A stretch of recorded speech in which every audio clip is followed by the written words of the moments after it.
Here are 3 books that will completely explode your life if you read them and take them seriously. Look, when I was in school, the only freaking book that I read was To Kill a Mockingbird because we had to. I don't know about you, it was one of our stupid ass English books, but I never ever had a love for reading at all. And in fact, I was pretty freaking dyslexic and I didn't read my first book cover to cover until I was 23 years old.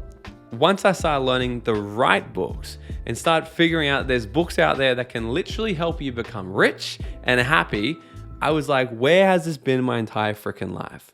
I've now read hundreds and hundreds of books, or at least listened to them or gotten summaries of them off YouTube, because literally, if you're not yet reading, then you're kidding yourself. There is so much value out there that experts, billionaires, and some of the most incredible people in the world have put in all their knowledge into a book that you can go and buy and read it for 10 to 20 bucks. It blows my freaking mind. So in this video, I want to show you guys the 3 top books that I think will completely change your life if you take them and apply them and live by the things that they teach. The first one is called The 4 Agreements. This was literally the very first audiobook I ever listened to. And it was so freaking cool because here's somebody who I was. I was a 21-year-old shithead blaming the world for all the problems that I had.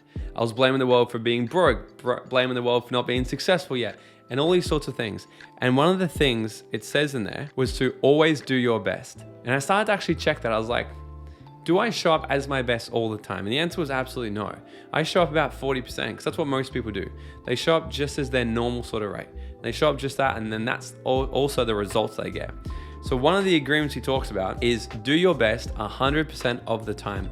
Now, sometimes your best is gonna be really, really, really good, and the next day your best won't be that good. But then that's okay, because as long as you show up with the effort and the energy and the attitude every single time to actually do your best, then your life's gonna be pretty freaking awesome. One of the second things in that book that completely changed my life was don't take anything personally. That literally changed my life.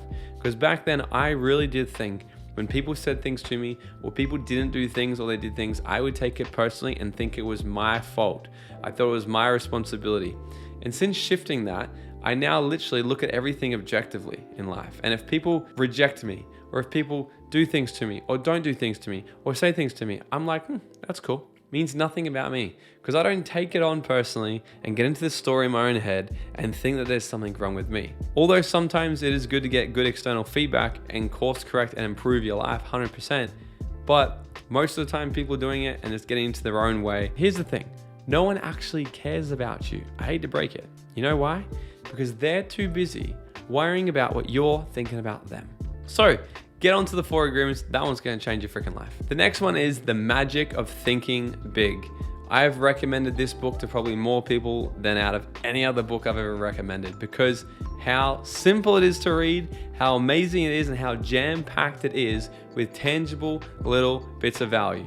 And in fact, I think I might even go and reread it. It's been a long time since I've read that book, and it is amazing. So one of the biggest things I took from that book was to take responsibility over every single aspect of my life. Now, if you followed me for a while, you'd know that I talk about this quite a bit actually. But taking 100% responsibility over everything in our life is the only way for us to actually improve our life. Why? Because if we're blaming other people, we're blaming outside resources, what we're actually doing is giving away all of our power to do anything about it. Where if we're getting the results in our life and things that happen in our life that we're not 100% happy with, if we took responsibility for them being in our life, we can now actually do something about it. So he really talks about, having the power to think big is to take responsibility for where you are, therefore take responsibility for your new actions and then your new results. The next one is to set bigger goals. Literally, so many people set very, very, very tiny goals because they want to achieve them. They want to achieve their goals. People set goals because I want to achieve it, then I'll feel good about myself. Here's what I do. I'll set a goal so big that it excites the shit out of me, but I hope that I never actually hit it. Why? Because I don't set a goal to actually hit. I set the goal to require more out of me than I ever would have required before. Because if the goal is here, right? If the goal is here, then I achieve it here, then that's fantastic. But if I had set the goal to be here, then I would have actually probably stretched a little bit more, even if I didn't hit it. So I would rather set a goal so big to require more effort and more energy and more focus out of me than I ever would have asked for before. So a good way to sort of do this is to set a goal, make it a lot bigger, and then just give it 10% more. just stretch yourself a little bit more. Because what if you actually hit it? I've set goals before and hit them, and they were pretty cool, but simultaneously pretty disappointing because I thought to myself, damn, I should have set it bigger. And one of the other things in the magic of thinking big, I remember this and I still remember, and I do this a lot. He says in there, he goes, successful people and confident people, they walk faster. Now this was interesting. I was like, this is interesting. Because think about this, when you're moving slow, don't you just feel like you've got less energy? If you're moving slow and you're slopping your feet around, you feel like you got less energy. And have you ever met someone who comes up to you really slowly? Right? Or they just walk slow and they do things slow. They don't really come across a very confident, certain person. So when I started actually embodying this and becoming someone who walked faster, I walk faster when I'm going places. I'm in more of a hurry. I have more urgency about me. Not only did people start to respect my time more, but I respected my time more. I now get more out of any day than I ever used to before. But most importantly, when I walk faster, I actually feel more confident and I feel more certain in what it is I'm actually doing. And it produces more energy inside my body because the faster I go, the more energy I actually produce. When I slow down, I decrease in energy. What's up, Dream Nation? Have you ever wondered how far ahead your life would have already been if you had got access to this type of content at a younger age? Look, this is why I need your help. I'm trying to build the #1 personal development platform out there to teach you guys the tips, tricks, and attitude of what it takes to live your dream life and to bring the type of education that we all wish we had in school. This show only grows by word of mouth and new subscribers, so it would mean the world to me if you could smash that subscribe button right now, leave us a 5-star written review or drop a comment below and share this episode with a friend. I would be forever grateful. All right, now let's get back into this episode. The third book is called Your Erroneous Zones by Dr. Wayne Dyer. This book I only picked up about 4 years ago and it literally changed my freaking life. Wayne Dyer used to be a bit of a spiritual kind of teacher, but I love the way he speaks. I love the way he teaches. And one of the things I learned in this book, Your Erroneous Zones, is the need for validation. And he talked about that a lot of people do behavior, not because they want to do the behavior, but because they actually want to get noticed by people. They want to get validation from other people. So they'll repeat self-destructive patterns that are harming them, harming their life, harming their relationships. And they don't even want to do it, but they do it because unconsciously they're doing it because they want validation from other people. So they might do things like turn up really, really, really late to certain things just so people notice them. Now it's a self-destructive pattern.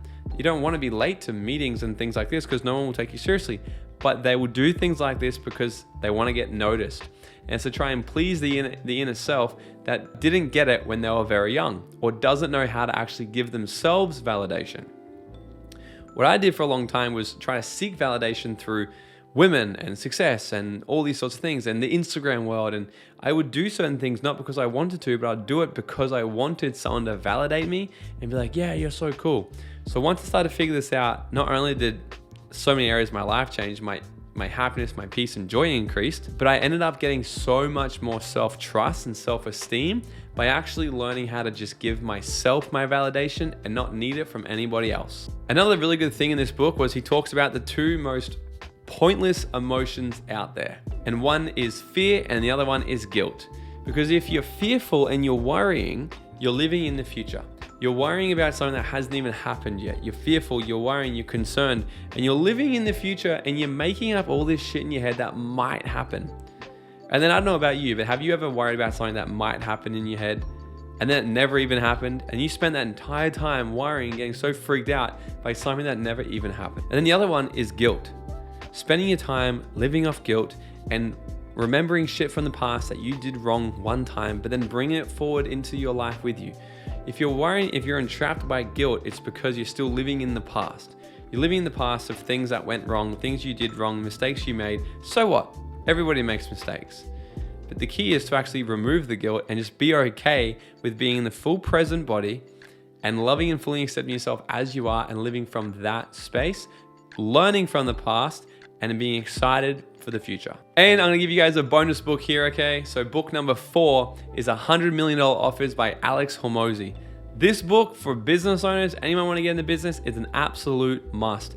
Alex is a freaking beast. He's go listen to his book. Him and his wife Layla they own massive portfolio companies doing over $100 million. And he wrote a book specifically about how to create world-class offers for your business. And the biggest thing I think I got from that book was the fact that price actually has nothing to do really with an offer. See, a lot of people would think if they're in business, if they make their prices cheaper, then they would actually sell more of that product. But what he draws out is that it's actually the exact opposite, because a lot of people will go and buy something not because of the price, but they'll buy it because they want the result the product will give them.